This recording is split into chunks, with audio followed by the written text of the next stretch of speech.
Cigarette যে শরীরের পক্ষে ক্ষতিকর সেটা কিন্তু আমরা প্রত্যেকে জানি। আপনি জানেন, আমি জানি, সবাই জানে। সেটা জেনেও বর্তমান দিনে সঙ্গে দৌড়ানোর জন্য সিগারেট খাচ্ছেন কিনা মেন্টাল স্ট্রেস কমানোর জন্য। একটা টেনশন ফ্রি, একটা হালকা হালকা নিজের মধ্যে অনুভব করছেন, সিগারেট খাচ্ছেন। সেই সিগারেট কারা কারা খাচ্ছে? শুধু পুরুষ খাচ্ছে না, ছোট ছোট বাচ্চা ছেলেরাও 8, 9, 10 তারাও খায়। আপনি কি জানেন মহিলারাও এখন সিগারেট খায় আমাদের দেশে? পাশ্চাত্য দেশগুলো ছেড়ে দিন, আমাদের দেশের মহিলারাও যেখানে সেখানে আপনি দেখতে পাবেন বর্তমানে সিগারেট খাচ্ছে। সিগারেট খাওয়া যে আমাদের শরীরের পক্ষে ক্ষতিকর তারা কিন্তু জানে, তারা পড়াশোনা জানা, ওয়েল এডুকেটেড না, তাদের মেন্টাল স্ট্রেস কাটানোর জন্য সিগারেট খায়। সিগারেট খাওয়ার ফলে কি কি ক্ষতি হয় জানেন? প্রথমেই সিগারেটের ধোঁয়া আমাদের লাংসের ফুসফুসের যে টিস্যুগুলো আছে সেগুলোকে নষ্ট করে দেয়। ফলস্বরূপ দীর্ঘদিন সিগারেট খেলে ব্রঙ্কাইটিস হয়, আমাদের ফুসফুস সংকুচিত হয়ে যায়, ফুসফুসের ক্যান্সার হয়। তাহলে সিগারেট খাওয়ার জন্য, সিগারেট ধোঁয়া এতটাই মারাত্মক আমাদের ফুসফুসের জন্য। সিগারেট কি হয় খেলে? আমাদের রক্ত নালী আছে সংকুচিত হয়ে যায়, ফলস্বরূপ হার্ট অ্যাটাক, স্ট্রোক হচ্ছে। আমাদের ইমিউনিটি, রোগ প্রতিরোধ ক্ষমতাকে কমিয়ে দেয় সিগারেট। সেটা কি জানেন? নানা রকম রোগ ব্যাধি অতি সহজেই আপনার দেহে বসবাস করতে শুরু করে। তার কারণ কি? সিগারেট আপনার ইমিউন সিস্টেমটাকে নষ্ট করে দিচ্ছে। সিগারেট খাওয়ার জন্য খিদে কম হয়, আপনার শরীরটাকে ঝাঁঝরা করে দিচ্ছে। আপনার ক্যান্সার শুধুমাত্র লাংসে নয়, মুখে, মুখের ভিতরে যে কোনো জায়গায়, গলায়, খাদ্যনালীতে, আমাদের কিডনিতে, ফুসফুসে, আমাদের ব্লাডারে সিগারেট খেলে ক্যান্সার হতে পারে। মেয়েদের জরায়ুতেও ক্যান্সার হতে পারে। এই যে দিনের পর দিন সিগারেট খাচ্ছেন মেয়েদের, এর ফলে হরমোন ইমব্যালেন্স হচ্ছে। ইস্ট্রোজেন যে হরমোনটা, তার কার্যক্ষমতা কমে যাওয়ার দরুন মেয়েরা বন্ধ্যাত্বের শিকার হচ্ছে, ঋতুস্রাব নিয়মিত হচ্ছে না, অনিয়মিত হচ্ছে, এবং মেনোপজ অনেক এগিয়ে আসছে। তাদের মুখে বলিরেখা, চুল পেকে যাওয়া, এসব তো রয়েছে। লাংসের ক্যান্সার হচ্ছে, heart attack, stroke any time, যে কোনো জায়গায় হঠাৎ করে হয়ে যেতে পারে। সেইটা জেনেও দিনের পর দিন আপনারা সিগারেট খাচ্ছেন। প্রথমে আপনাকেই সিদ্ধান্ত নিতে হবে, না আর সিগারেট খাবো না। সিগারেটের এত যে বাজে দিক, তাহলে আমি কি করে এত সকাল থেকে রাত অবধি আমি খেটে চলেছি মাথার ঘাম পায়ে ফেলে, তাহলে আমি আর সিগারেট খাবো না। তার জন্য আপনাকে কুইট স্মোক প্ল্যান একটা বানাতে হবে, এবং সেটা কিন্তু আপনি ঠিক করুন 7 থেকে 14 দিনের মধ্যে। কি করবেন তাহলে? প্রথমেই আপনি প্রতিজ্ঞাবদ্ধ হবেন আপনি আর খাবেন না। একটা খাতায় আপনি লিখে ফেলুন, আমার ফুসফুস, আমার হার্ট, আমার শরীরকে সুস্থ রাখার জন্য আমি আর সিগারেট কোনো প্রকারেই খাবো না। তারপর আপনি আপনার পরিবারের সঙ্গে বসুন, তাদের সাহায্য নিন যে তোমরা আমার পাশে থাকো, আমি সিগারেট আর খাবো না, তাদেরকে খুলে বলুন। এরপর আপনি একটু ভেবে দেখুন কত বছর ধরে খাচ্ছেন এবং দিনে কটা করে সিগারেট খাচ্ছেন। লাস্টে আরেকটা প্রতিজ্ঞা নিয়ে নিন যে আমার এত টাকা পয়সা আমি এত কষ্ট করে অর্জন করছি সিগারেটের ধোঁয়া ওড়ানোর জন্য নয়, তাই আমি আমার টাকার সঞ্চয় করব, পয়সা সঞ্চয় করব, আমি আর সিগারেট খাবো না। এই প্রতিজ্ঞাগুলো যদি আপনি করতে পারেন, আপনি পারবেন সিগারেটকে ছেড়ে দিতে। এবার নির্দ্বিধায় আপনাকে কি করতে হবে না, এই 1 মাসের মধ্যেই কিন্তু আপনাকে সিগারেট থেকে কুইট করতে হবে। আজকাল অনেক রকম নিকোটিন গাম পাওয়া যায়, সেগুলো বাড়িতে কিনে এনে আপনাকে রাখতে হবে। এছাড়াও মুখ শুদ্ধির কিছু এলাচ, লবঙ্গ আপনাকে এনে রাখতে হবে, চুইংগাম এনে রাখতে হবে। কারণ যখনই সিগারেটের ইচ্ছা হবে তার বদলে ওগুলো একটা আধটা আপনি খেয়ে নেবেন। তো আসুন কি করে ছাড়বেন। যদি আপনি 5 বছর ধরে সিগারেট খান, দিনে 10টা খান, তাহলে প্রথম সপ্তাহে আপনার প্ল্যান থাকবে 10টা থেকে 7টায় আপনি নেমে আসবেন। 7টা করে সিগারেট আপনি খাবেন, এবং তারপর যখনই খেতে ইচ্ছে হবে আপনি একটু জল খেয়ে নেবেন, অথবা সে নিকোটিন গাম পাওয়া যায় সেটা খেয়ে নিতে পারেন। তাহলে সিগারেটটাকে আপনি আস্তে আস্তে ছেড়ে দিতে পারেন। এছাড়াও একরকম আরেকটা জিনিস পাওয়া যায়, জানেন তো? হর্তকি। এই আমাদের দশকর্মাতে কিনতে পাওয়া যায়। হর্তকিকে আপনি কেটে কেটে রেখে দিন একটা পুরো কৌটোর মধ্যে, দু একটা হর্তকি মুখে রাখুন, দেখবেন যে সিগারেট খাওয়ার ইচ্ছেটা আপনার কমে যাচ্ছে। সেকেন্ড উইকে আপনি কি করবেন? আপনি 7টা খাচ্ছিলেন, ওটাকে 4টে নামিয়ে নিয়ে আসুন। সকাল, দুপুর, বিকেল, রাত, এইভাবে 4টে। চেষ্টা করবেন যে শুতে যাওয়ার আগে আমি খাবো না, কিন্তু ওই যখনই ইচ্ছা হবে তার ফাঁকে আপনি এতদিন 10টা করে খেয়েছেন, 7টা করে খেয়েছেন, আপনি একটু চুইংগাম খেয়ে নিলেন, একটা দুটো এলাচ খেয়ে নিলেন, হলো। বাড়িতে সেকেন্ড উইকে বাড়িতে একটা জিনিস তৈরি করুন, দারচিনির গুঁড়ো আর মধু দিয়ে। যখনই সিগারেট ইচ্ছা হবে একটু চেটে খেয়ে নিন। যখন আপনি সন্ধ্যের পর বাড়িতে চেটে চেটে খান, দেখবেন সিগারেট খাওয়ার ইচ্ছেটা কমে যাবে, রাত্রিরে হয়তো আপনাকে খেতে হবে না।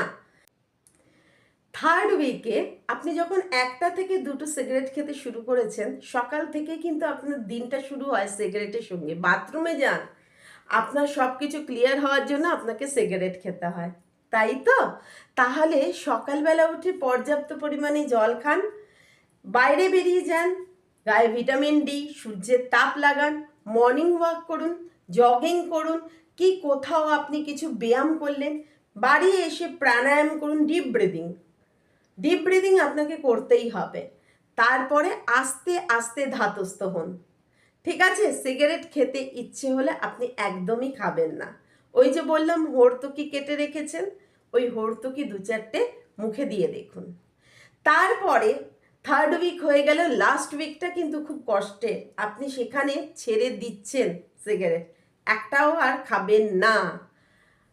ইচ্ছে হলে একটা, কিন্তু আপনাকে ছেড়ে দিতে হবে, এটা খুব কষ্টের। একবার যারা এর নেশায় পড়ে গেছে তারা সহজে এটা ছাড়তে পারে না। তার জন্য এই সময় আপনার মাথা ব্যথা করবে, গা ঝিমঝিম করবে, খিটখিটে হয়ে উঠবে। সেটা বেশি দিন লাগবে না, 1 থেকে 2 সপ্তাহ। এইটা গেল আপনার নিজস্ব কুইট স্মোক প্ল্যান। এরপরেও আপনি যদি সিগারেটকে সত্যি জীবন থেকে বাদ দিতে পারছেন না, দেখছেন, আবার আপনি আরেকটা দুটো খেতে ইচ্ছে হচ্ছে, সঙ্গে সঙ্গে নিজের মনকে বোঝাতে হবে আর না, এবার আমায় বেরিয়ে যেতে হবে। নিজে না পারলে ডক্টরের কাছে যান, ডক্টরের পরামর্শ নিন। আজকাল অনেক ওষুধ পাওয়া যায়, আজকাল অনেক মোবাইল অ্যাপ আছে, সেই অ্যাপের মাধ্যমে আপনি জানতে পারবেন কি করে সিগারেট খাওয়া ছেড়ে দিতে হয়। নিকোটিন গাম তো আপনি পেলেনই, হর্তকি বললাম, এছাড়াও আপনি দারচিনির গুঁড়োর সঙ্গে মধু মিশিয়ে খাচ্ছেন। এছাড়া 25 গ্রাম করে পেঁয়াজের রস এভরিডে খেয়ে যাবেন। দেখুন এটা করে, পেঁয়াজের রস এভরিডে, সকালবেলা একদম খালি পেটে না, সব কিছু খাওয়ার পর, ব্রেকফাস্ট হওয়ার পর 25 গ্রাম করে পেঁয়াজের রস আপনি খেয়ে যান। ধনে গুঁড়ো আছে, ধনে গুঁড়োর সঙ্গে মিছরি গুঁড়ো করে নিন সম পরিমাণে, 1 চামচ করে খেয়ে দেখুন, সিগারেট আপনি ছেড়ে দেবেন। এইভাবে আপনাকে বেরিয়ে আসতে হবে। আর খুব যদি আপনি চেন স্মোকার হন, আপনার মারাত্মক কষ্ট হচ্ছে, আপনাকে ডাক্তারের কাছে যেতে হবে। আরে আপনি পারবেন, একটা নেশা যখন আপনি ধরেছেন তার থেকে বেরোতে পারবেন। সবথেকে মজার ব্যাপার হলো, একটা মাসে পার ডে আপনি সিগারেটের পেছনে যত টাকা খরচ করতেন, সেই টাকাটাকে আপনি জমিয়ে দিন পার ডে। ওই টাকাটাকে আপনি একটা ঘট কিনে তার মধ্যে ফেলে দিন, যে এই 1 মাসে আপনার কতগুলো টাকা বাঁচলো আপনি দেখুন। সকাল থেকে রাত অবধি দৌড়চ্ছেন 2টো পয়সার জন্য। একটা 8-9-এর ছেলে মেয়ে পড়াশোনা করছে, দেখো তো তোমাদের পড়াশোনায় মন চলে আসে কিনা। একটা মেয়ে যার প্রযোজন ক্ষমতাটাকেই কমিয়ে দিচ্ছে, একটা মেয়ের যে আমি নারী সেইটাই বন্ধ করে দিচ্ছে, দেখো যে সেটা করার পর তোমার সব কিছু নর্মাল হয় কিনা। কারণ আপনি আজকে যদি সিগারেট না ছাড়েন, আপনি তো হবেনই শেষ, তার সঙ্গে আপনার পরিবারটাকে আপনি শেষ করে দিয়ে যাবেন। ক্যান্সারের থেকে মারাত্মক রোগ কিন্তু নেই। তাই আপনার ফুসফুস, আপনার পুরো যেখানে গলায় মুখে যেখানে খুশি ক্যান্সার হতে পারে। তামাক এমনই একটা জিনিস, আপনি এত কষ্ট করে উপার্জন করছেন, এত কষ্ট করে পড়াশোনা করছেন, একটা জীবন পেয়েছেন, বন্ধুদের সঙ্গে আনন্দ করবেন, মজা করবেন, ভালোভাবে থাকবেন, মেয়েদের ক্ষেত্রে বলছে একটা ঘর করবেন, একটা সংসার করবেন, সুস্থ বাচ্চার জন্ম দেবেন, এটাই তো স্বাভাবিক। তাহলে এই কথা ভেবে আপনাকে কুইট করতে হবে সিগারেট। আর সব থেকে মজার ব্যাপার হলো যে আপনি কতগুলো টাকা সঞ্চয় করছেন। স্যার হয়ে যায়, তাহলে আপনি নিজে শেষ হবেন না, সঙ্গে সঙ্গে আপনার পরিবারটাকেও শেষ করে দেবেন। তাই সব কিছু শেষ হওয়ার আগে, নিজেকে আগে শেষ করার আগে, নিজেকে ধুয়ো করে উড়িয়ে দেওয়ার আগে একটু ঠান্ডা মাথায় ভেবে দেখুন তো, বর্তমান সমাজ, বর্তমান প্রজন্ম, বর্তমান দিনে সিগারেট ছাড়াটা কি খুব কষ্টকর? আমার তো মনে হয় না। যে টাকায় আপনি সিগারেট খাচ্ছেন সেই টাকায় অন্য কিছু খাবার খান না, আমাদের জিভ এইটুকু, তার টেস্ট অনেক। তাহলে আপনার যেটা খেতে ইচ্ছে করছে সেইটা খান, ধোয়ার পিছন কেন ওড়াচ্ছেন? এখনই নিজেকে সতর্ক করুন, সিগারেটের হাত থেকে বেঁচে আপনি নিজে বাঁচুন, নিজের পরিবারকে বাঁচান। তাই আজ থেকে যারা খাচ্ছেন তারা নিজেদের কাছে প্রতিজ্ঞাবদ্ধ হন যে আগামীকাল থেকে আমি আর সিগারেট খাবো না। কারণ আমি আমাকে শেষ কেন করব? একটা ধোয়ার জন্য। ওই ধোঁয়াটা মনে হয় যে সাময়িকভাবে আপনি একটু রিলিফ পাচ্ছেন, কিন্তু আপনার দেহে কুড়ে কুড়ে কুড়ে কুড়ে খাচ্ছে। তাই আমি বলছি যে প্রত্যেকের এই জিনিসটা সম্পর্কে অ্যাওয়ার হওয়া দরকার। পাশ্চাত্য দেশকে আমরা নকল করছি, পাশ্চাত্যের দেশের সব কিছু নকল করছি, ওদের ভালো দিকটা কেন আমরা নকল করছি না? ওদের ভালো দিকগুলো কি আমরা নিচ্ছি? তাদের মতো জামা কাপড় পরছি, তাদের মতো তাদের বাজে দিকগুলো নিয়ে নিচ্ছি, তাদের ভালো দিকগুলোকে নিচ্ছি? আসুন না, নিজেকে সুন্দর করে রাখুন, নিজের পরিবারকে, কেউ নিজেকে সুস্থ করুন, নিজের পরিবারকে সুস্থ করুন, আর নিজের সোসাইটিটাকে সুস্থ করুন। এই যে এত দূষণ কমিয়ে দিন। আপনার সিগারেটের ধোঁয়া কিন্তু দূষণ কমায় না, বাড়ায়। তাই একটু অ্যাওয়ার হন, নিজেও ভালো থাকবেন, পরিবারকেও ভালো রাখবেন। আপনি পারবেন, আপনার মধ্যে সেই শক্তি আছে।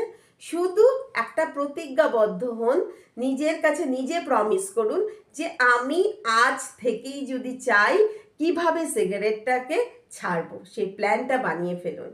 আপনার পক্ষে করা সব কাজ সম্ভব। মানুষ পারে না এমন কোনো কাজ আছে?